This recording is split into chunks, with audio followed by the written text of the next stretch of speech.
Hello, everyone, and welcome to this webinar. I am Loa Dalgard-Worm, and I'm from the FSC Circularity Hub, and I'm really thrilled to have you here with us today and to see more and more of you joining. We're starting right on time because we have a packed schedule today for you. This is the third Circularity Hub webinar that we've hosted, and this one is a big one. As global systems fail, a lot of increasing pressure from climate volatility to geopolitical tension and resource constraints, we thought we have to step back for a second and ask ourselves, what role does natural resources play in shaping a more resilient and circular future? So in today's session, we will take us into that exact conversation. So you will hear from leaders from across the globe, people who are not only theorizing about circular economy, but actually implementing every single day. We will also explore what role FSC could play and what role we should play in this space. So whether you're joining us from industry or from civil society or from government, I invite you to lean in and engage. We will have a lot of engagement points throughout the next 1.5 hours. So please do provide your input, and let's reimagine a future of forest stewardship where we have a lens of circularity added to it. Before I hand over the mic to our first speaker, I invite you to start off with something that's really visual and really simple at the same time. I would like to invite you to take up your phone and go to Slido, and you can use the QR code on the corner, and in one word, just one word, tell us what comes to mind when you think about circular economy. So you can add your word now, and let's see what shapes our collective mindset today.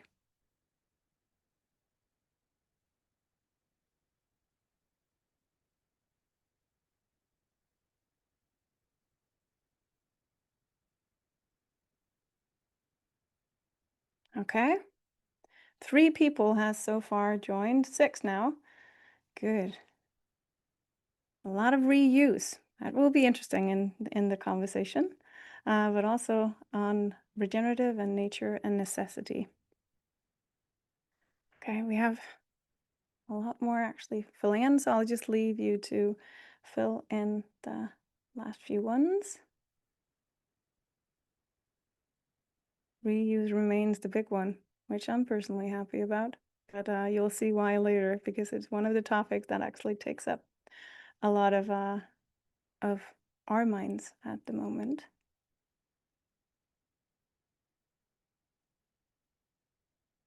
Okay, so very interesting, with a lot of focus on the reuse and recyclability, but also on resource efficiency and resource management. Let's keep that in mind for the next hour and a half of how do we get to where we're much better at reusing, recycling, and keeping things in a loop. So with that, I will hand over the slides to our first speaker, who is Luisa Santiago, the lead of Ellen MacArthur Foundation in Latin America, and also one of our very close and good collaborators. So Luisa, please feel free to take it from here. I hope you have slide control. I hope so. Thank you so much, Loa. It's really great to be here with this amazing audience, and really great to see this Lido exercise as well. Yes, that's very interesting. The reuse things is in everyone's mind. So I hope we can talk a little bit more about the concept of a circular economy today and the connection that it has with nature, with the materials that come from land, which is really, really relevant here. And it's really interesting to see that we're talking about the two very big topics today. It's the economy and it's nature. And it's sad to see that these things haven't been working in sync for the past couple of centuries. And this is because our economy functions in a way that degrades nature due to its linear logic. The linear economy, which is predominantly what we have today and have had since the Industrial Revolution, is based on a logic that we take materials off the ground, we make products and goods, and we waste those materials in various forms. And this is the root cause of the triple planetary crisis that we're facing today. And I'm just going to talk a little bit about that crisis because it does bring us the emergency of transitioning to a circular economy. that we have to face today. So take climate change, for example. While the main and predominant debate around climate change has very much been around the energy transition, the truth is that from our calculations, even if we succeed in transitioning to renewable energies and energy efficiency, we will only address about 55% of the reductions needed to meet the Paris Agreement. Because the other 45%, they come from the way we make and produce goods and food in a linear economy.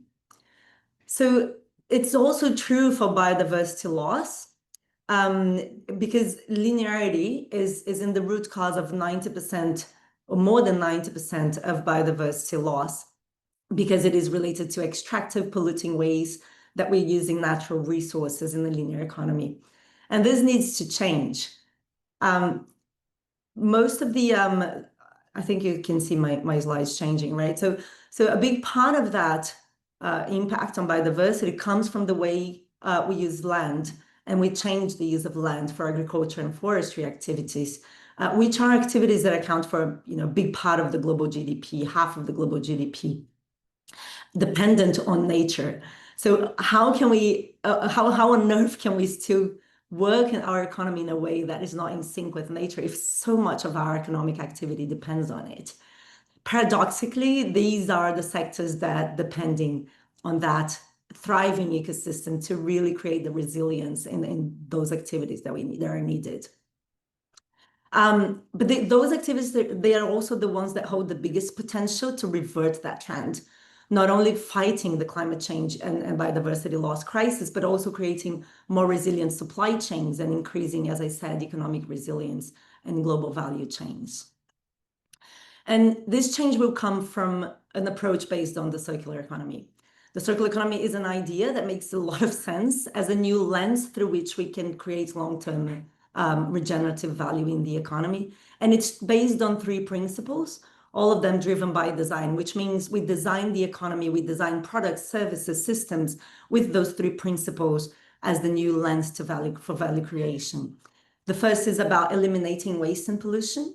The second is about circulating products and materials at their highest value in the economy. And the third is about regenerate nature. And it's often overlooked that a circular economy, it's not just about recycling, it's not just about reusing, but it's also about how we regenerate nature, both by actively producing in a way that regenerates, as well as in a way that reduces harm to nature.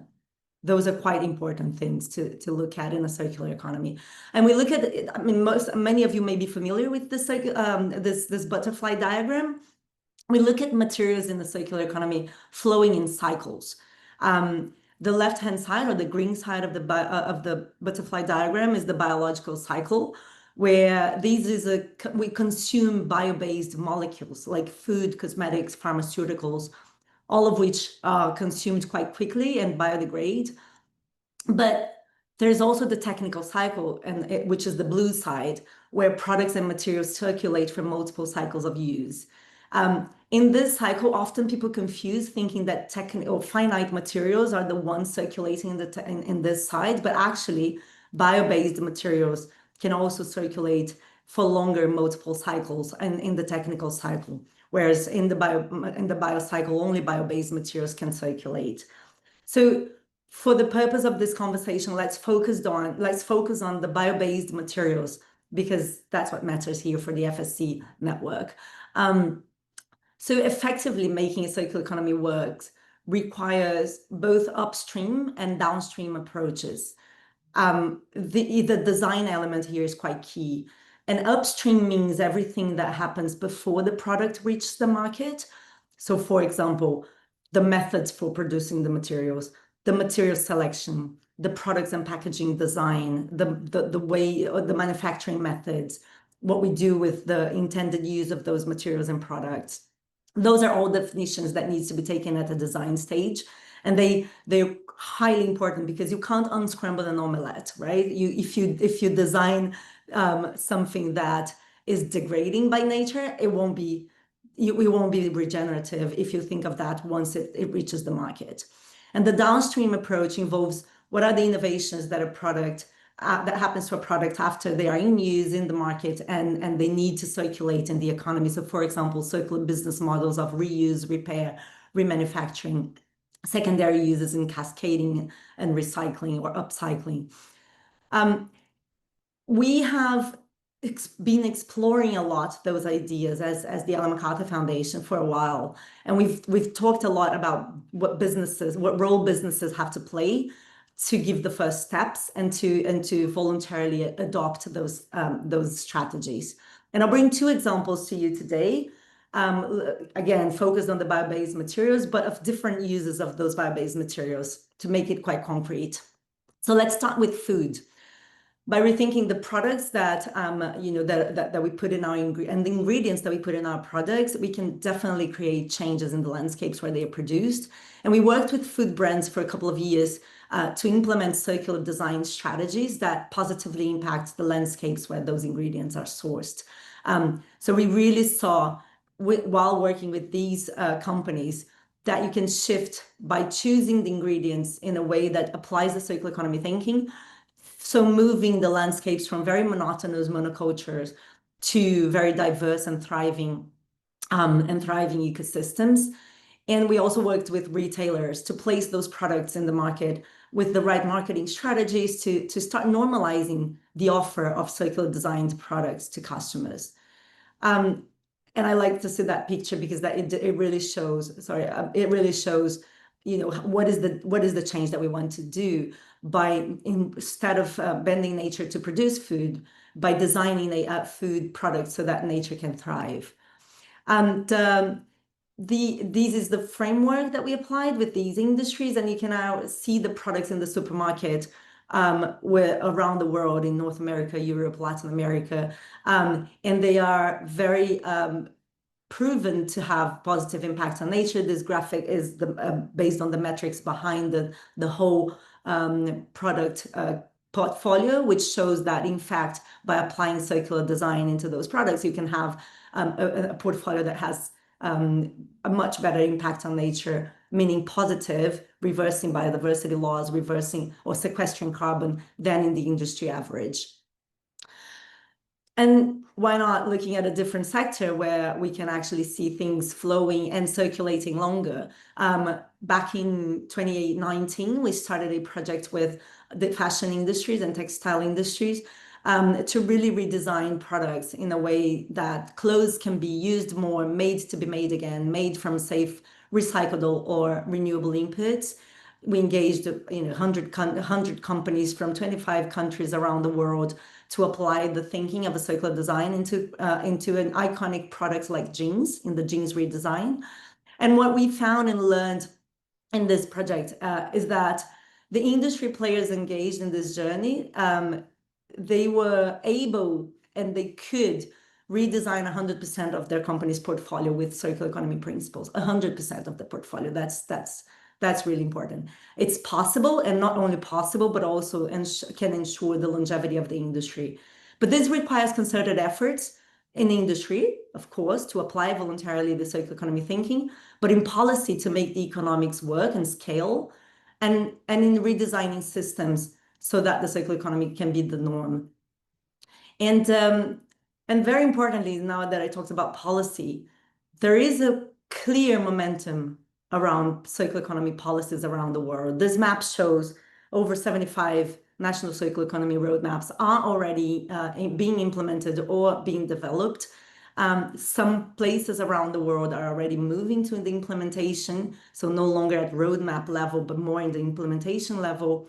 And more than that, governments are collaborating around the topic.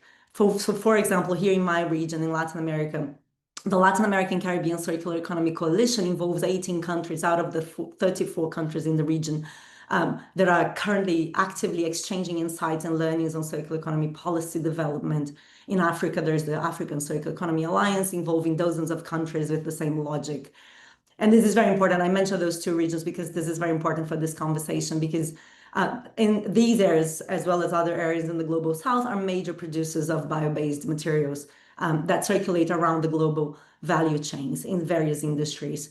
And most of these productions are currently regulated through existing agriculture and forestry policies, or for more recently emerging bioeconomy policies. And these are also markets and activities in those markets that employ a good portion of the population in these areas. So different approaches to how we do these with a circular economy lens can also bring social benefits.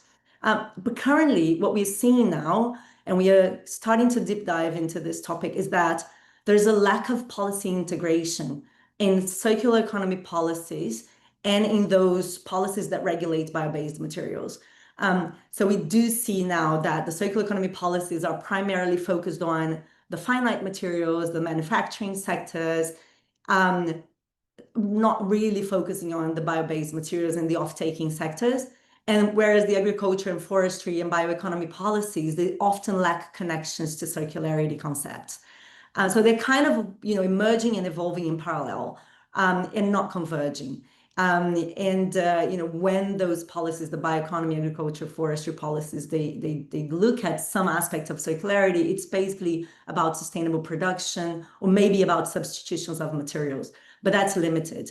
There's a missing opportunity here to capture the full potential of a circular economy that will effectively regenerate nature and create economic resilience and social benefits.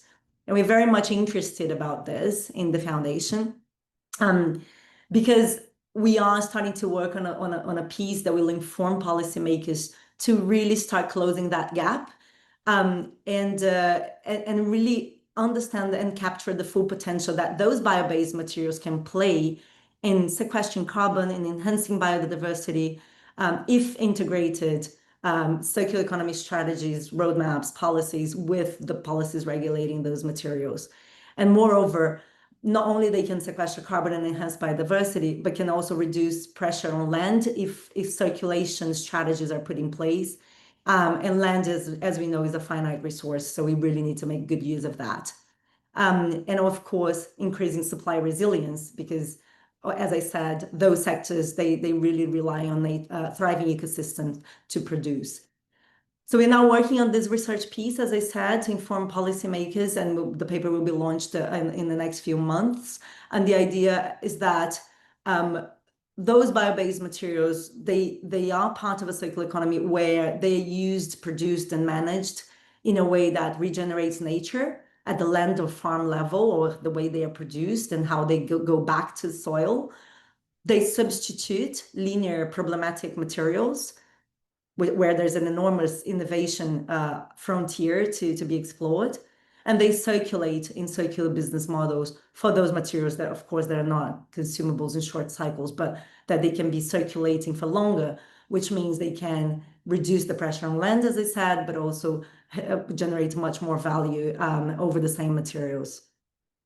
And as circular economy policies move to the next level of implementation, more convergence to those policies regulating bio-based materials is needed, so that the production on the farmland level and the off-taking and the use of them, and how the products are designed for multiple uses, for durability, for safe return to soil, is a crucial part of this next level of implementation of those policies. And it's, of course, because it is an economy, it's not just about material flows, policies to make the right economic incentives and to put investment in the innovation and the infrastructure needed, and to prepare the workforce to operate in this new normal is also needed. So this is the kind of the area that we are exploring at the moment. And we hope that by normalizing this approach in a transition to a circular economy that captures the full breadth of the types of materials, we can create an economy that not only revert the crisis of climate change and biodiversity loss, but also builds the next stage of economic growth that will regenerate ecosystems, that will benefit people and workers in this circular economy. Thank you. Thank you very much, Lisa, for that pitch, and for telling us why it's so important that we focus on circular economy. And let me just see if I can take back slide control. There we go. So now that we have the urgency a bit more clear of why it is that we need to zoom, I think, or why it is we need to shift, I'd like for us to zoom in a bit and and look at what does FSC then do to meet this moment. So I will share now how the FSC Circularity Hub, which I am leading, is responding through our work and through our partnerships that we're building and that we're inviting all of you into. So let's dive into what it is that we're doing. And I'd like to start off by talking about the role of forests in a transition to a circular economy. If we look back, forests are actually nature's original circular economy. They've sustained themselves for billions of years by continuously recycling renewable materials. And they were where our forefathers went for materials again and again. But with mass industrialization, we've seen an explosion in fossil-based materials, ones that break this natural cycle of self-sustaining and regrowth. Because these materials don't break down like forest-based materials do. Instead, they linger for centuries and they can cause long-term damage. Luckily now, like Lisa said, governments and businesses and consumers are urgently looking for alternatives, and that's leading to a lot of legislation, that's leading to a lot of net zero commitments, which are driving a massive increase in demand for forest-based products. And at the same time, we are seeing innovation, which is opening doors for new materials and new fiber types and new combinations of things. But the challenge is, let me see if I can get my slides to shift, that one might say that our team, with the transition of so many different industries towards forest-based fibers, have won in our quest to make industries transition to natural fibers. This is a battle that FSC and our like-minded organizations have been fighting for more than 20 years.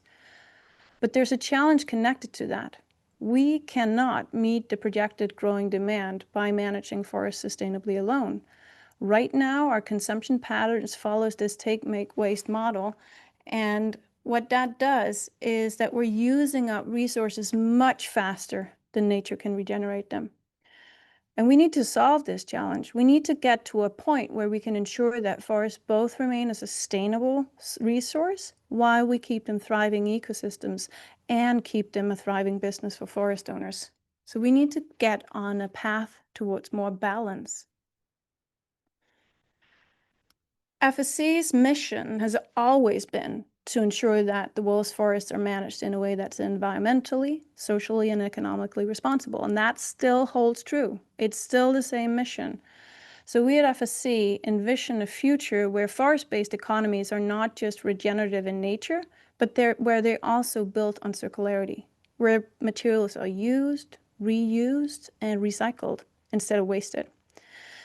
To get there, we as FSC has to continue to support forest owners in managing their forests responsibly, even when demand increases.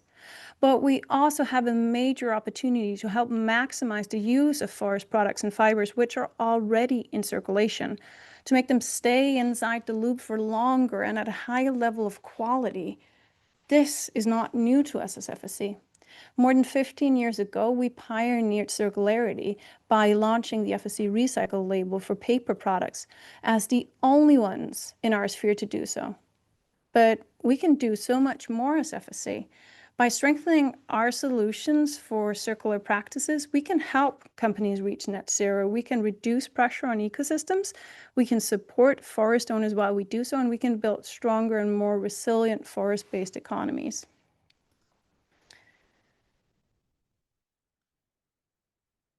This is a standard model of circular business strategies. Louisa just went over the principles inside here, so I won't go into details. The key takeaway of it is really simple. The longer we keep materials in use, the better. The challenge is that this is what FSC's system looks like right now. It's primarily designed around linear economy. We don't have a structure for leasing of forest-based products. We are not supporting large-scale repair systems. Recycling beyond the paper industry remains a challenge. And critically, there aren't any built-in incentives in our systems to keep materials and fibers circulating within the system. This is not surprising because our industry-facing standards were built more than 20 years ago when the world was still operating in a very linear way. But luckily, now everything is shifting. And right now we are rethinking our standards to make them support and encourage circular business models. Of course, on a voluntary basis for more than 65,000 FSC chain of custody certificate holders out there. Building circular solutions into our standards is a necessary step as we see it, but it won't be enough on its own. We also need to tackle some really tough questions. These questions won't have easy answers, and our stakeholders across the world will have very strong and likely also very conflicting opinions about what we should be doing. But they're really critical to shaping the future of FSC and circularity in a way that's fair and that's equitable for all. So what could those questions be? Well, for example, should we enable certification of reused materials? We just saw a lot of you saying circular economy is about reused materials. Well, right now, consumers and companies trust an FSC certified product because they know where the fiber comes from. But what about second use products? Can we build trust in reused items, even though we don't know their full fiber history and even though they don't go through a large reproduction and remanufacturing? Next big question, should we be implementing cascade principles into FSC? In other words, should we create incentives and tools to keep fibers at their highest possible value for as long as possible? And if so, what does that mean for FSC certified products? Should single-use products come with a different guidance and different due diligence about fiber sourcing? And how do we handle bioenergy from virgin fibers? Next up, should we explore enabling agricultural waste streams and byproducts from other fiber streams to work as alternatives inside the FSC system for virgin fibers alongside FSC certified fibers? Could materials like rice husk or wheat straw from agricultural fiber streams supplement forest-based fibers? And if we enable that, how does that impact the recyclability of these products and the carbon footprint? And how do we ensure that those fibers of those non-forest bio-based fibers meet threshold criteria that enable them inside our system? And what should those thresholds be?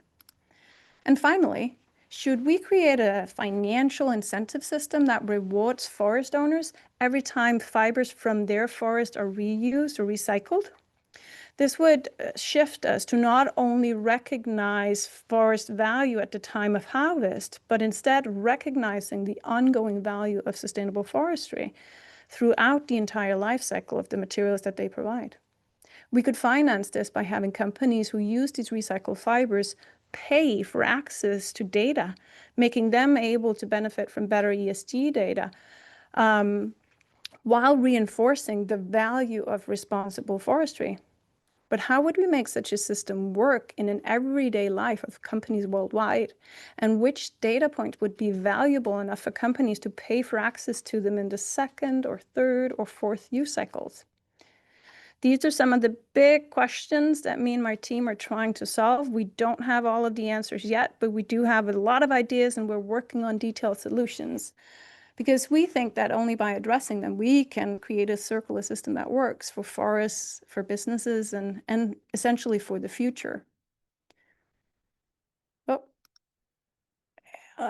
Because we are FSC, this is not something that we will figure out alone behind closed doors. This will only work if we build it together with our members and our stakeholders in conversation and in collaboration. We need the voices of the environmental chamber, our social chamber, the industry, the forestry sector. All of these perspectives are essential if we want to create solutions that are both practical and credible and which can actually scale. Right now, we're only at the very beginning of this process. There are more questions right now than we have answers, and there's no final decisions that have been made whatsoever. But we need to start having some of these conversations, even if they're difficult, and even if some of this seems very far out in the future. For me, personally, there is no question that FSC must transition to being a driver for the circular economy.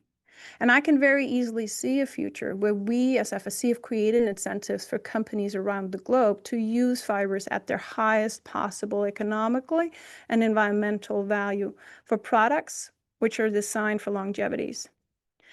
I can also easily see a future where we have used the power of our brand, our logo, to move consumers towards perceiving pre-loved products as better than new ones, and where repair and reuse and responsible sourcing of renewable virgin fiber is the norm.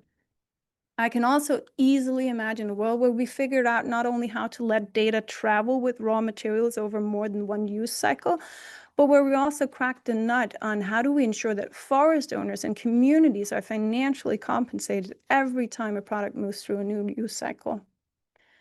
This is a future that I can see very vividly. I work with it every single day, but it's also one that I would love to live in and not just dream about. And it's one that I would love to help build. And I hope that everyone on this call will help me and us build it. So this is my call to you. Please be part of this journey with us. Engage today, engage tomorrow, engage wherever you see a connection which might be relevant. We know that we will not be able to do this alone. We are looking for companies, we are looking for organizations who are already exploring parts of the things that we are also working with. We're looking for collaboration, we're looking for partnerships. So if that's you, or if you're just a big dreamer like I am, and I'm always thinking big, then please do reach out to us. And with that, why don't we hear from some of the ones who we are collaborating with already and who are actually walking the talk? Because next up, we have gathered some of the most wisest people that I know. Our speakers will in a second offer short, sharp takes on what it takes for us to really focus on fiber sourcing of bio-based materials in an era where we are geopolitically very unstable and where we need resistance. All of them will focus on how circularity can help shape this, how it can help shape decisions and strategies and innovations. So on the panel with me today, I have Luisa Santiago, who you already heard from. I have Nina Grishammer, who is an independent consultant and who will talk to us about a very interesting report that she helped create called Everything from Wood. And then we also have Fabian Farkas, who is the Chief Commercial Officer at FSC. And we have Sebastian Mandiola, who's the R&D Director of the Forest and Pulp Division at Arauco. But before we get to them, and before we get to hear their pitches, why don't we hear from you again? What is the biggest barrier to circularity in your world? We would like to use your responses to guide our conversation, and the panelists might reflect on them directly as they speak. So please do grab your phone again and help us get a bit of context.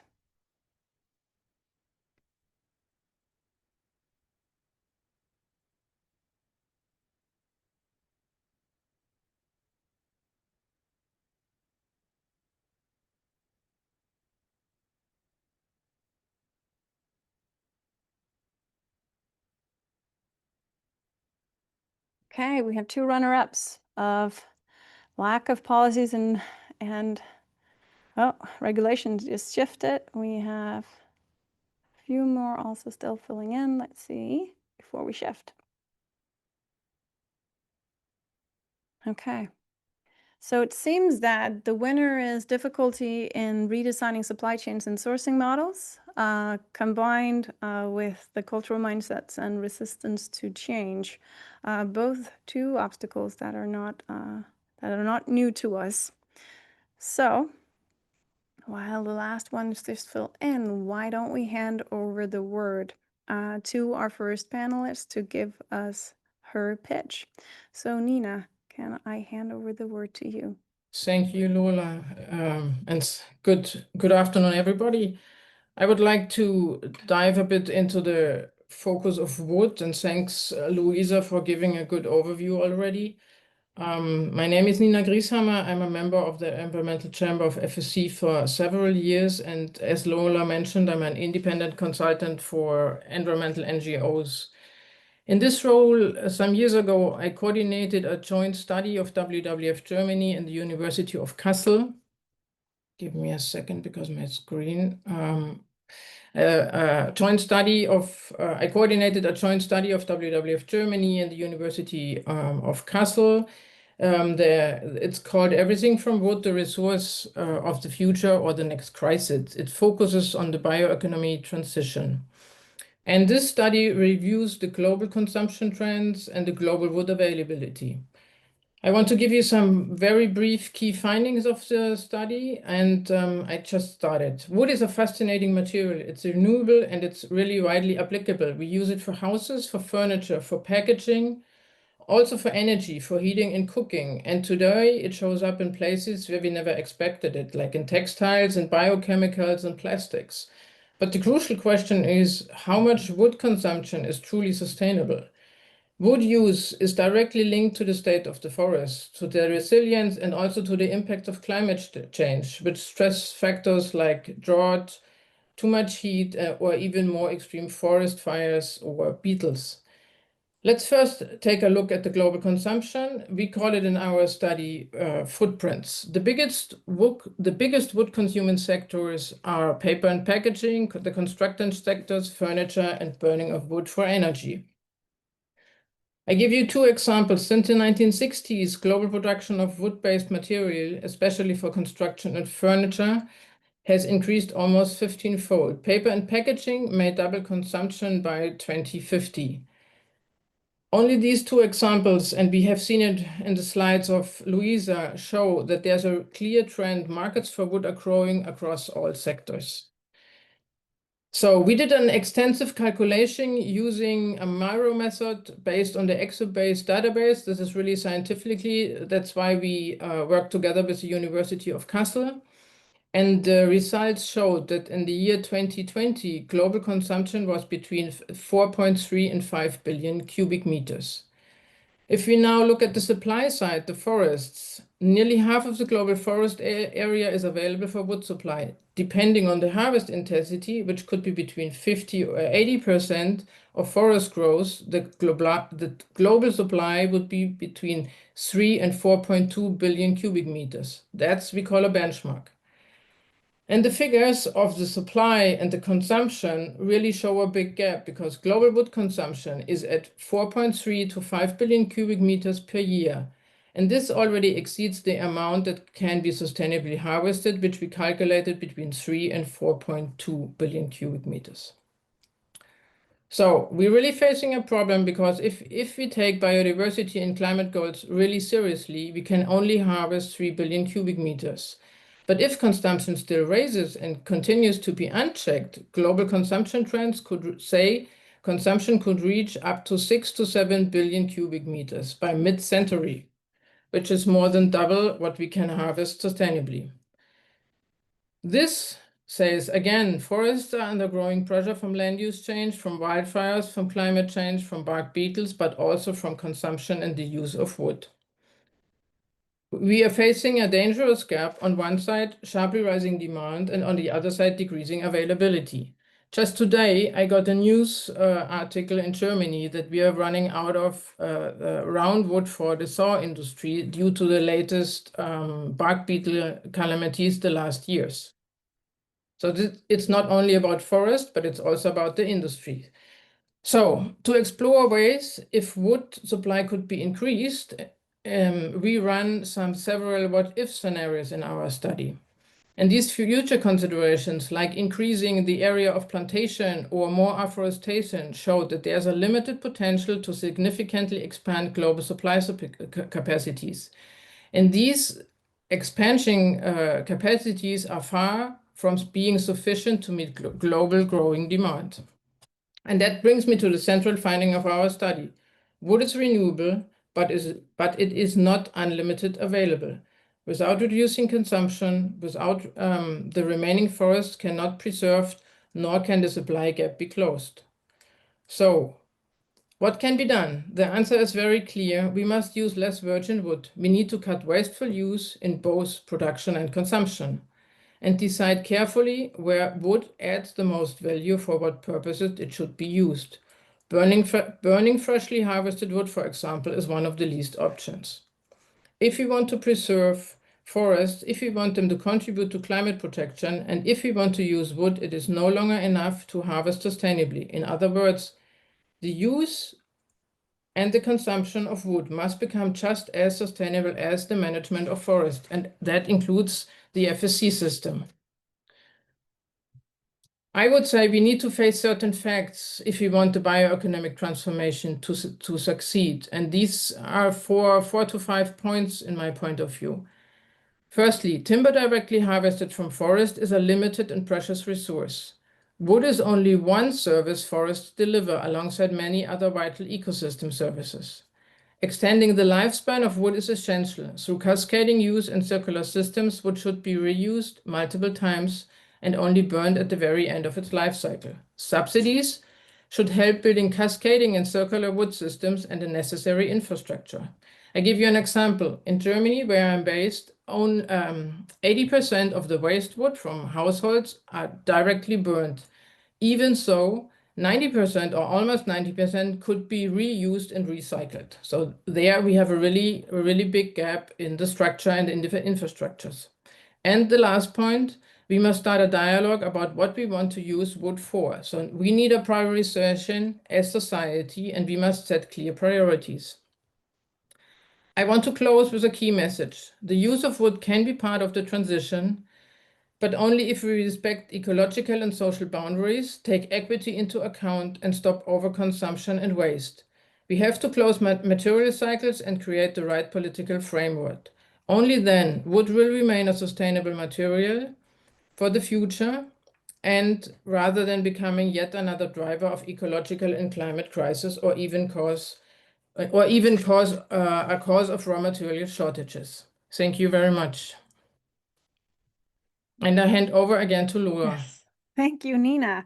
And I have a few questions for you after on that report.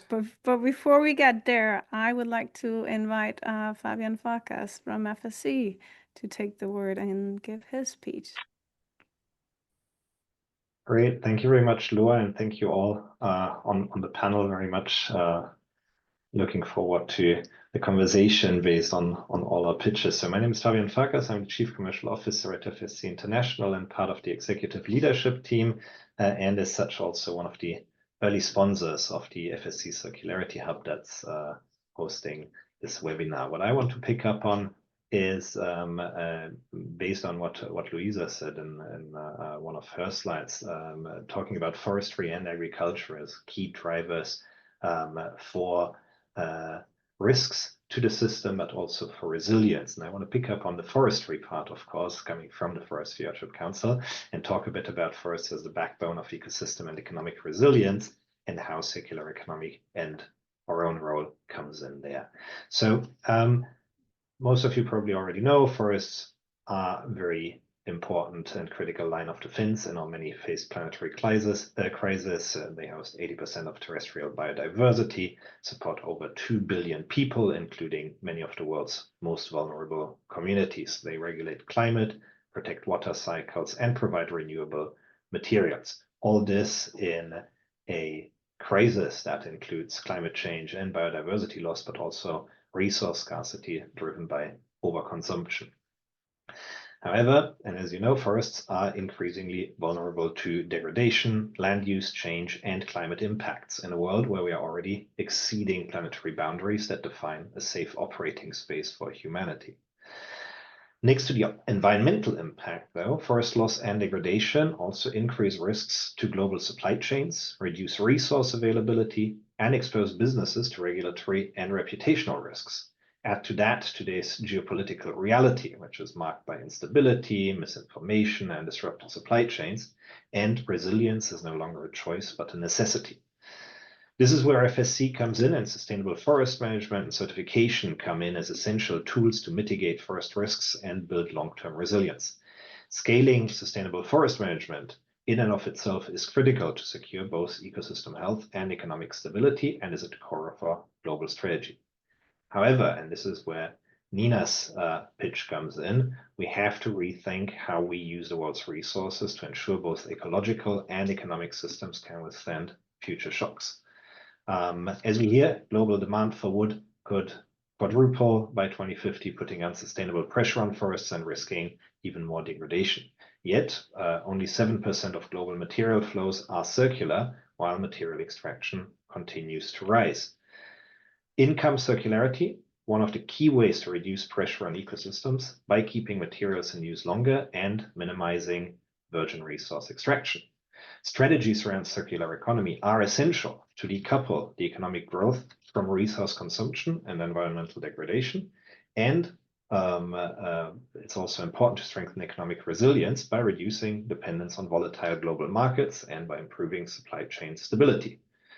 The good news, as we've heard already today, is that policy momentum is growing. The EU is advancing Circular Economy Act, Brazil has launched a national plan, other global frameworks are emerging.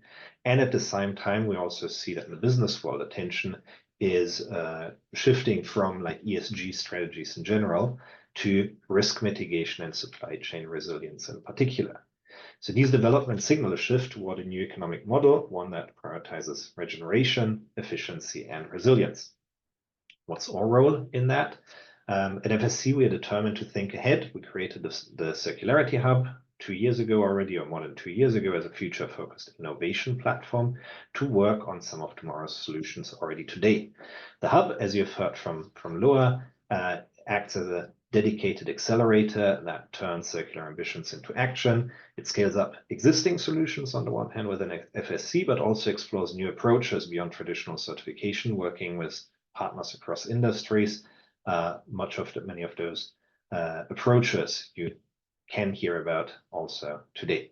Crucially, we're doing this now. This is important so as that when new laws and market demand for circular practices comes in, FSC has solutions ready.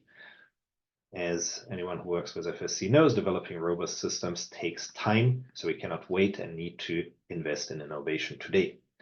But, and that's the kind of call that I'll close with, for that, we need everyone to ensure that first resilience and circularity ensure ecological stability and economic survival.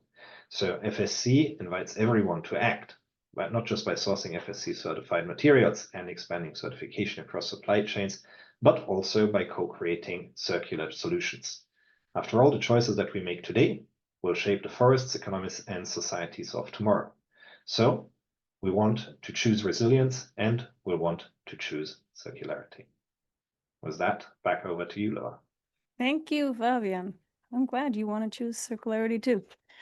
Okay, and then our final speaker, because now we heard from a lot of NGOs and a lot of people who are fortunate enough to think and do big systems, but let's hear from somebody who's actually in a company who's implementing all of this. So Sebastian, I hope that your audio works now, because we did have a struggle when we were testing. I am pretty sure that it works now. Yay, it works. Fantastic. Okay, can we hear your pitch too?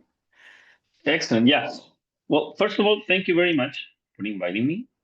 Second, there's a lot of interest in coming from Luisa, from Nina, from Fabian, that took over a lot of the things that I already prepared for this panel, but I'm going to try to grab a little bit of everything and try to put an idea there that I think that is very beneficial for circularity. First, I want to take your graph. I love your graph where it shows the sustainable forest capacity. Now, the way that we see it, unfortunately, the forest capacity is decreasing. It's not a straight line, unfortunately. And that is because climate change, that is because a lot of impact that we're seeing today, forest fires, heat waves, and everything else. So that's one key challenge. Second one, and I think that Nina raised this point, is, or it was Luisa, how do we focus to move the virgin fiber to the higher value products? And this is important because it's going to keep reducing the pressure on virgin fiber and on land itself, which is as Luisa mentioned, the scarce resource. And finally, there's another thing that is increasing the demand for virgin fiber today, that is putting pressure on land. That is a lot of countries that don't have the cultural, let's say, ideology of using renewable products are starting to do it. And that means moving away from fossil fuel products and moving towards renewable products. So they're far away from the circularity way of thinking. They're still moving from fossil fuel to renewable products. And those ingredients are increasing the demand for virgin products, virgin fibers. So at Arauco, we think that besides all of the efforts that we're doing of implementing circularity, we also need to think about how do we build resilience for the forest. Because if we don't have the forest, at the end of the day, we will have nothing to do the circular economy with. So it's a very important aspect to consider. We think of resilience not only of a forest, but also all of the ecosystems that surrounds it. And the resilience is the capacity of those ecosystems to restore itself after disturbances and to adapt to the new conditions that the world is creating today. Those ecological functions as carbon capture, erosion control, and conserving biodiversity, which is the most important, are critical and are the key aspect that today these ecosystems are losing because of climate change, because of all of the environmental crisis that we're living. And that's why, for example, in our company, we have decided to move towards the measurement of natural capital as a part very important and very crucial to strengthening the resilience of our forests and the areas that we operate. During last year, we finished doing that, and that allows us in a very simple way, in a very transparent way, to communicate the benefits and the impacts of our operations in the ecosystems that we operate. We did that in over 1 million hectares in Chile, and we were able to evaluate not only wood, but also carbon capture, biodiversity, water, recreation, and management of non-wood products. And this information has been crucial for us to make decision of how to manage a sustainable forest. So that's something that is critical for building resilience. Of course, and it was already mentioned, all of the factors that today are affecting the forest and the ecosystem. So it is our goal to create plantations and to create the protected areas that are resilient to those things affecting us today. Now, we're doing this in many countries in South America, and we're trying to take as much area as possible, of course, because we think that if we start at the beginning of the circular economy, we need to secure the availability of the products that is going to get after, and we will be able to reuse several times, as many of you have mentioned in the slide. So for that purpose, we also are working with different tools for building resilience. We, for example, are looking at all of the different species that we have and trying not to create a single species or a single clone plantation. We try to keep families in different plantations in order to keep some sort of biodiversity within the plantations. Different families of different species allows us to have different kind of resilience. One family can be very affected by a pest or a bug, as Nina was mentioning, and some other ones maybe not. And that's why we have a very thorough program of genetic improvement, meaning that we keep track of each kind of trees, each kind of, let's say, race, like a thoroughbred breeding program of trees.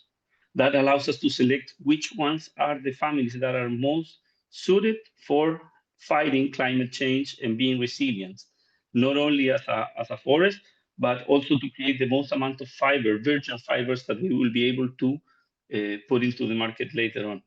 And we do this for eucalyptus, which is main source for pulp, paper, packaging, which is an increasing demand market. And we do this for pine, which is used for construction, for building materials, for boards, and everything else.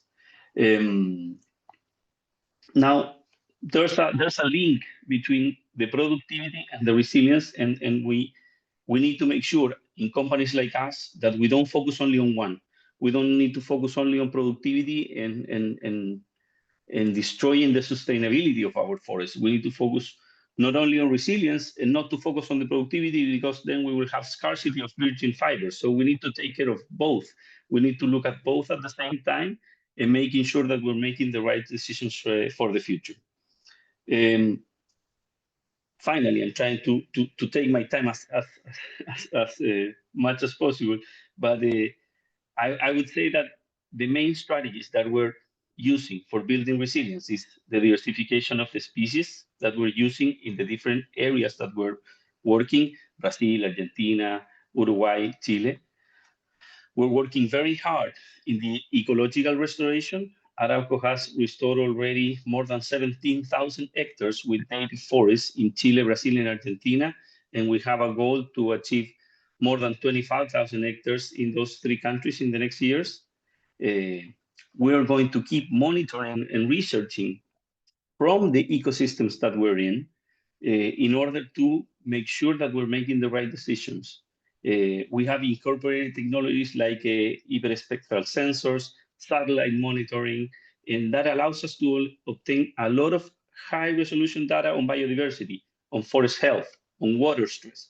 We're going to keep doing that. And finally, we're going to keep doing the water management with a focus on the territorial landscape. It's very important for us that not only agriculture takes good use of water, but we also are helping communities to develop ways to develop infrastructures that they can be self-sufficient of water. This program that we have in Chile, for example, it's called Desafío Agua, has benefited more than 50,000 people already with allowing them to get water collection, storage. We're teaching them about water efficiency and how to be less vulnerable to drought. And finally, I think that the future of availability of virgin fibers that will sustain a circular economy depends on our ability to build stronger and sustainable ecosystems. Resilience not only protects the ecosystem, but also ensures that our future generations can benefit from the resources that the forest brings. So it's important to work on both. And it's our responsibility to preserve these natural treasures, ensuring that they continue to be a source of life and well-being for the planet. And this is at Arauco. We strongly believe that there's no resilience without science, nor sustainability without collaboration. Those are two things that for us are very important. And that we integrate knowledge, innovation, commitment to people and nature to make sure that forests continue to be a source of life. So with that said, back to you, Loa. Thank you very much. Thank you very much to you, Sebastian, for making it tangible. And how do you actually do it in everyday life? And I'll return back to that because I do have a few questions for that. Okay, so this is the part of the webinar where we transition to a Q&A. I have some questions prepared here in my end, in case there's none from the audience, which I doubt is the case. But you also have the opportunity to ask questions to the panelists through Slido. Please do pick up your phone and scan the QR code now if you lost it, or use the link that's shared in the chat, because I will stop sharing my screen in a second so that we can see our panelists a bit better. But I would like to start the conversation off by talking a bit about the timing of all of this. Circular economy is not new. It's been around for a while. We have companies who've been looking to transition for years, some more, some less. But there's no doubt that the current geopolitical context and the luring climate impact that we see on the horizon is making things move faster than I've seen it before, at least. So I'd like to start off our conversation by looking a bit at the timing and the new challenges. And I'd like to start us off with you, Sebastian, from a business perspective, and ask you a bit more about whether all of these reasons development has made circular economy more relevant in Arauco, for example. So, does the growing volatility actually impact your work at all? And does it spark a new conversation inside the company about circular economy? It definitely does. I think that this is not specific to Arauco only, it's specific to companies, government, and mostly everyone. And I think that here's where you see the companies that think long term and the companies that think short term. When you think about the geopolitical volatility, there are companies that are cutting costs and survival mode is the only thing that they can do or they want to do, and they're driving away from circular economy, from reuse, from recycling, from those efforts. Companies like ours that we think long term, we don't drive away. We see this as an opportunity. We see it as an opportunity to invest, to investigate, to make more research, to start product development that allows us to be part of what is going to be the future in that sense. Mm-hmm. Luisa, if I transition to you, have you noticed a difference in interest in EMF from companies? Are you seeing a pickup that's over the last period of time? Yes, absolutely. I mean, the 15 years that we've been out there in the market, we've seen companies doing a lot to try and voluntarily put action in the market, new products, new services, new business models. When it comes to bio-based materials, or even if we cut down to forest materials, not so much. We are seeing action happening around fast-moving consumer goods that want to move away from flexible, single-use, flexible packaging, which is an opportunity for forest products, of course. But as I was saying before, it's not just about substitution. I think there is more about the circulation of whatever materials from forest materials or from others. And I think that frontiers is yet to be crossed. And I hope that the paper that we're going to be publishing very soon is the first kind of stepping stone for us to have more and more companies around that. And I'm in no way saying that, the FSC network hasn't been doing, its job. It's just that I think that momentum is still to be captured, I think. Mm-hmm, mm-hmm. Are you seeing when you're saying that, yes, there's more interest from companies, are you seeing also more seriousness behind and less exploration and faster we want to get somewhere in the initiatives that you're seeing?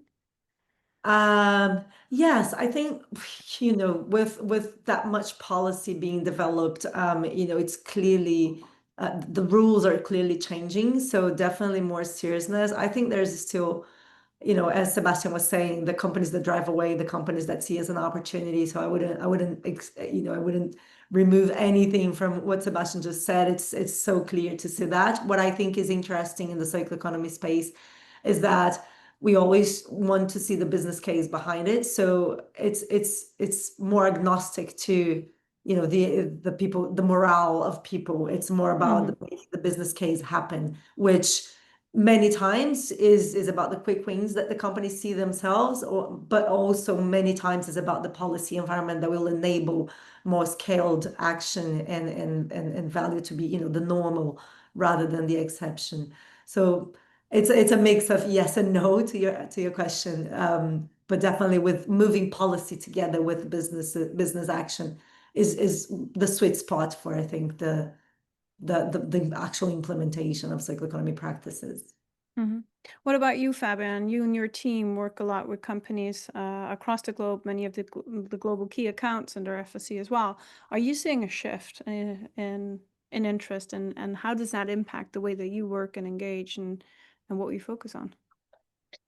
The interesting thing, Luisa, about what you say about the business case is that that's driven in part by something that we see coming out of political realities changing, where a lot of ESG strategies and sustainability initiatives are suddenly changing track and still essentially still doing the same, but when you're speaking with investors, sustainable finance providers, what they are rather asking for now is how do you sell the same activities under a different narrative that's focused on risk mitigation, on supply chain resilience, and that includes, of course, circularity and other areas of work.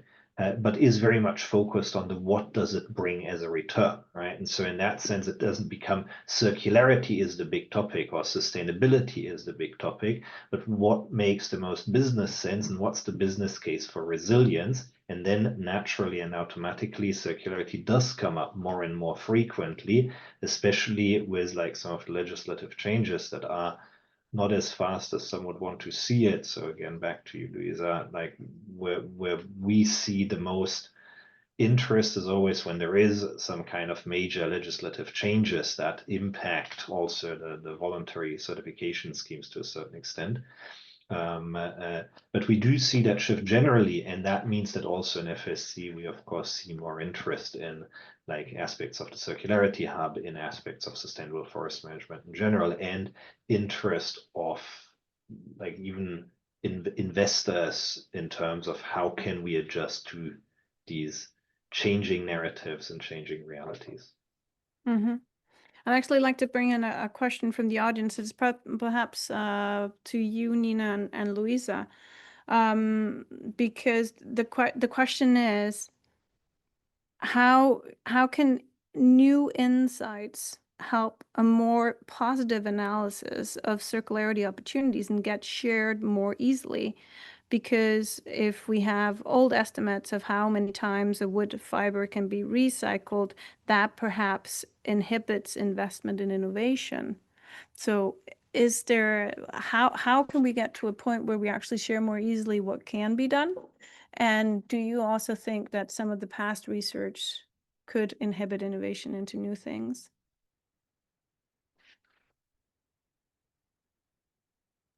Nina, do you want to pick this up?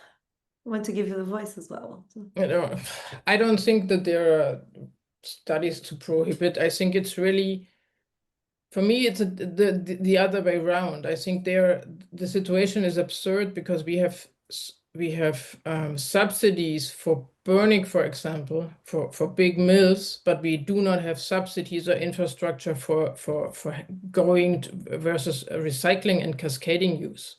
So for me, it's not the science or some figures who are blocking the change or the transition. It's more the political will or the willingness and the understanding that the use of the wood is over-exploiting forests. So we have to work on the subsidies, for example, and also on getting really figures about what I call footprints and benchmarks, so that we have a good science and a good research to measure our consumption and also to measure the availability. Yeah, I agree. But Luisa, for example, in your case, you do use positive examples. You showed two of them, working with a group of retailers, working with textile companies as a means to actually inspire for action. Is that, do you see that as an effective modus? Yeah, Does it actually? I was just going to say that I think the most, picking up the first part of the question about how to make this, socialize this and make this compelling. I mean, having heard Sebastian talk about Arauco, for me, those case studies, they are the best way to communicate. Because, you know, if you get a company to invest, to change, to do something differently, what can be more powerful, particularly if they're able to showcase the metrics that they used or the results in terms of both, you know, the nature results, let's call it like that, as well as the economic results. I think nothing can be more powerful than that. And that's for business audience, but also for policymakers. I mean, policymakers, they're not against the industry in general. They want to see their industries thrive. And we see that very often. They're protective about their industries. They want to see the jobs that they can generate. So I think the case studies from the companies, for me, are one of the most important things, and having those aspects, particularly in our area of the world, Sebastian, particularly if you can talk about, you know, the jobs that this can generate, the income, communities benefits. I think, the audiences, particularly in the global South, will be very, very compelled by those things as well. Mm-hmm. But what is it that then, if I am to ask, what is actually standing in the way? So for you, for example, Sebastian, what is the biggest barrier for you in a transition to a circular economy?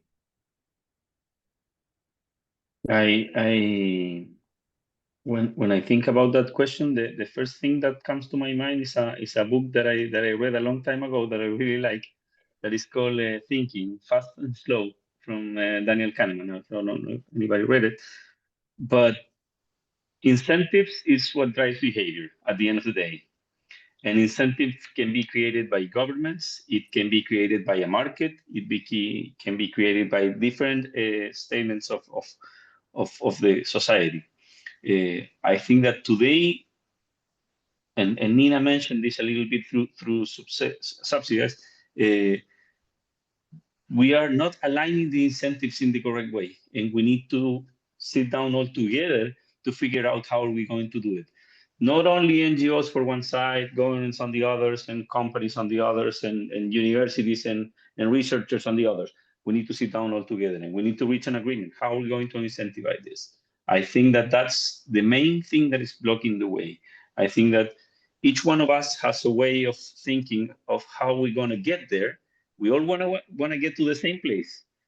We want to get to the place where we are doing a circular economy, but we have different paths of how we want to get there.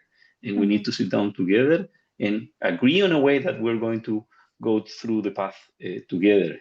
And it might be not perfect for me, not be perfect for the other, but be a path that we can all go, and we can do it fast.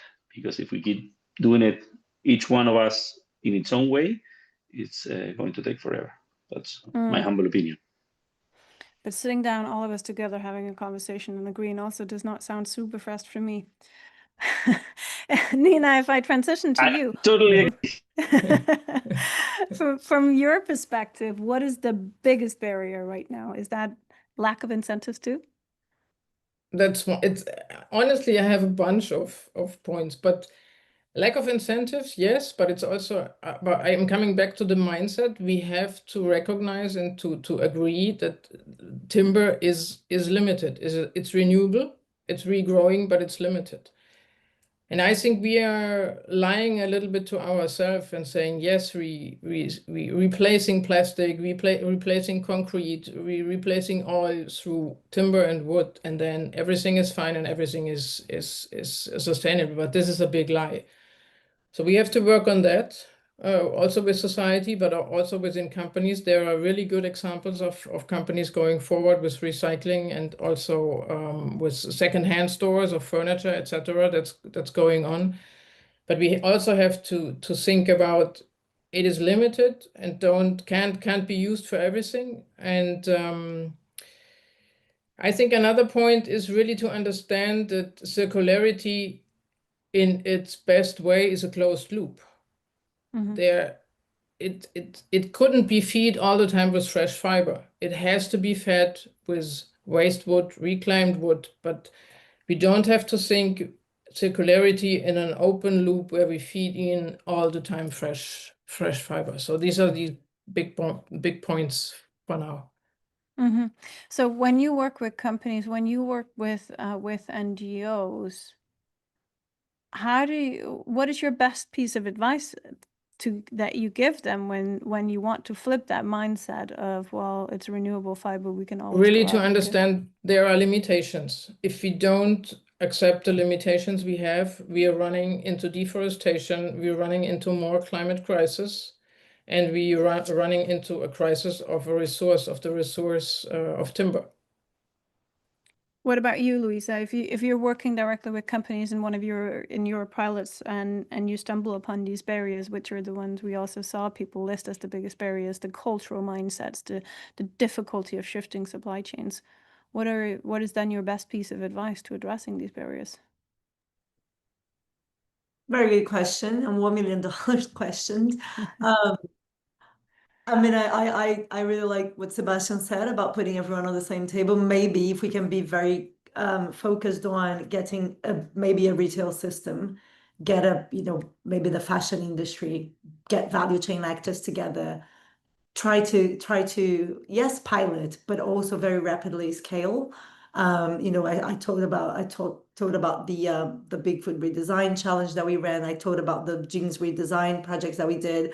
I mean, we very rapidly saw changes done in the value chains driven by the design decisions in the companies that had then to cascade, to go back to their value chains and say, hey, I need you to provide me something different than you've been providing for decades. So I think, putting the value chain actors together, for me, sounds like a very powerful tool. And of course, aligning on that basic common principle of we need to create supply resilience. We need to ensure the longevity of the sources that we are using. So I really like the idea of choosing an entry point, getting a system, getting the value chain actors together. Yes, also bringing in policy so that the rules of the game change to reflect the new potentials and the new reality.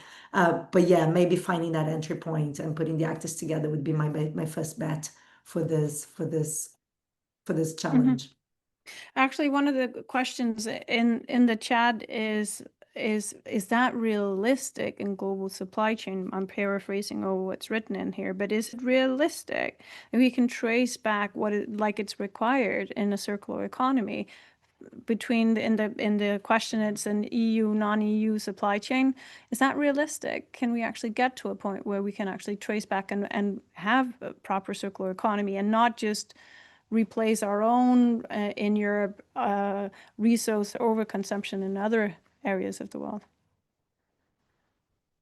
Is that for me? Yeah, I think so. Well, I tend to believe it is realistic.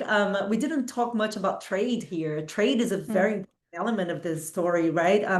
I did touch upon the fact that, most of the bio-based materials, they are produced in the global south. But in our research, our current research, we're also seeing that a lot of the standards, a lot of the mechanisms on the trade system are not aligned to favor or open more markets for products produced in a certain way that aligns with the circular economy principles, standards that are not reflecting the reality of the productions and weather of areas of the world that have, for example, more mild weathers or different climate. So they are very much built around one type of weather, like the global, the more temperate climate. So there's so many things that need to be done on global value chains. But again, I believe in the power of putting those value chain actors together and pilot that and really prototype something that can be different. And in parallel, needing to run with national legislations and with trade systems to align behind that vision of a circular economy. It's not simple, it's big. So I tend to see, yes, I think it's possible. Mm-hmm. Fabian, what role could you see FSC play in such a shift in global supply chains and traceability?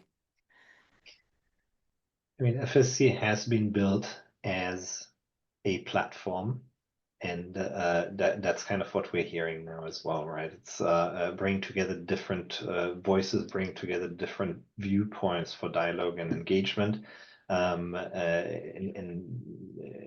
FSC can inject itself into the dialogue and is injecting itself into that dialogue and bring together people such as today. The important thing that FSC, I think, brings to the table is that it, like this holistic view of looking at the economic, the environmental, and the social aspects and trying to find solutions that work for everyone. That's something that's difficult to find in today's world, and especially when, Sebastian, what you mentioned earlier, right? When we all go back a little bit unhappy, but at the same time still moving forward, that is something that becomes more and more difficult to do nowadays. In a take it or leave it mentality that comes through more and more, and that's where we already have a platform that's built on 30 years of history, integrity, and trust. And it can also be leveraged for various forward-looking topics as well. So in that sense, injecting FSC into the discussion and the positioning around circularity is just a natural continuation of what we're anyways setting out to do. So if we then ask Nina, Luisa, and Sebastian, what should FSC be doing if we had to do one thing differently from our current system? If you can choose one thing that we should truly accelerate for us to really have impact on solving some of the barriers for a transition to circular economy, what should that be? What is the one thing that we should focus on? Sebastian, I'm going to start with you because it's been a while since I let you in. Yeah, and I'm going to take Fabian words because I think that at the end of the day, and yours as well, it's obvious that it's very difficult to get a group of people with very different kind of way of thinking to agree. And there has to be a leader. There has to be a leader that sets the strategy and says, this is where we're going. And we're going to make as much as possible to move in this direction. And in that conversation, nobody's going to walk away 100% happy. And I think FSC needs to lead the way in that and understand that it's impossible to have all of the parties happy at the same time. Because, and I have seen this in many organizations, that there's a pitfall of change. And there's actually cartoons and things like that. Everybody wants change. But when you ask who wants to change, nobody wants to. So that's a problem. So in my opinion, what should FSC do? It's lead the way. Lead the way with conviction, lead the way with enthusiasm, but lead the way knowingly that there are people that it's not going to be entirely happy, and it's part of what it has to be, because we are too different to be all in the same position. That's my opinion. So, lead the way. Nina, what would you have us do if there's one thing that we should focus on? Be a platform and go further with the dialogue on for what wood should be used. Like you mentioned in your early words, Laura, for what should FSC products be used? For energy, for building, and maybe also feed it into the debate or the revision of the P&Cs, which already had started. We have to take into account also when we talk about or debate about forest management standards, we have to think about planetary boundaries. This has also to be taken into the account. So prioritization of wood for what FSC products should be used, take it into take it as a baseline for all the thinking within the FSC system, that we are working with a limited resource and that timber is only one of the many ecosystem services forests deliver. Actually matches very well with one of the comments in the question, which is, what is FSC doing to stop the use of FSC's trademarks to legitimize wasteful uses of wood? Luisa, if you had one thing that we should do, what would that be? I had one thing in mind before your presentation, Laura, but your presentation made me think of something different, which felt more compelling, but I might not be able to articulate that well. But it's about the last bucket on the financial system that you mentioned. You mentioned reuse, cascading byproducts financial system. I was quite intrigued by what you said about how can we, I'm not going to articulate that perfectly, but to value the ongoing value of the forest, so I'm thinking of that for different types of, like completely different types of materials, for example, on critical minerals. So I'm thinking of, which is also, land-based somehow, but how can you create value of multiple uses to maybe the landowner or the country that owns that land or the company that owns that source. So I think that ongoing capitalization of the value of the forest and all its values, both in ecosystem services, of course, we know that, but what about the material? I think there are other ways of monetizing that if we think of circularity and circulation in multiple uses, so that, it makes it a compelling economic case for forest producers to produce in a certain way, for off-takers to think of certain business models. So there's something in that space that when you said that, there was a bit of a spark here in my mind, and I'd love to keep discussing that with you. Well, it's my baby. So I invite everyone who thinks it's interesting to have a conversation with me. It will be damn hard to do, but I am determined to make it happen before I retire, at least. Fabian, what's your takeaway from these inputs of where we should be focusing our energy? I mean, I hear all this loud and clear, and it's various places within FSC where these kind of discussions and decisions need to be reflected. And I mean, Nina, you mentioned our principles and criteria revision, but there is also like our chain of custody revision. There is the review of our global strategy for the next strategy cycle, as the current one is ending next year. So there is all these different places where and the General Assembly, of course, later in the year, where which are all spaces where the positioning of FSC and the contribution of FSC can and has to be negotiated on circularity and in general on guaranteeing that there is like sustainable forests for all forever, as we like to say, which includes like a long time into the future.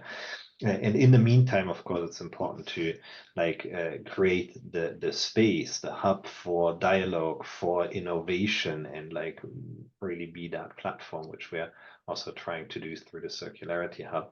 So all these points are not new. All these points are moving us in a certain direction, and we just need to get going and continue to get going in the direction of more resilient supply chains that cover economic, environmental, and social perspectives equally. I completely agree. And I agree with, not surprising, as I'm very passionate about this topic, that FSC should be a leader in finding out how can we actually move towards a circular economy. I also do agree with you, Nina, that we need to have that conversation about how do we actually incentivize the right type of use. Okay, so we only have a few minutes left. So before we end, I just want to invite all of you, and hopefully you can see my screen now. If you found this interesting, we will be, and you plan to go to the General Assembly in Panama, we will be there. We will have a booth. We will have a session where you can come and you can workshop with us on some of these ideas. So if you like, Luisa thought, wow, that forest finance incentive sounded really interesting, let me get involved in that conversation, then do please prioritize coming to our session during the General Assembly. If you're not planning to go to Panama, which many people aren't, please do feel free to reach out to us. Our email is circularity@fsc.org. Then me or one of my 3 lovely colleagues working with me on this will see it, and we reply to everybody. Like I said in the beginning, we really want to collaborate. We want to have partnerships. So we hope that a lot of people will reach out to us and we can get even more conversation and collaboration across the board. And with that, I will end us on time. Thank you very much, Sebastian, Nina, Fabian, and Luisa, for taking an hour and a half to help us communicate this to the world. If you have a colleague that you want to have see this presentation or see this webinar, we will share it as a recorded form. We will also take the sound and take the best parts of that and transform it into a podcast episode, which you can find on our podcast feed in a week's time. It's called Forest for the Future. So thank you very much, everyone, and have a lovely day or evening or afternoon, depending on where you are in the world. Thank you.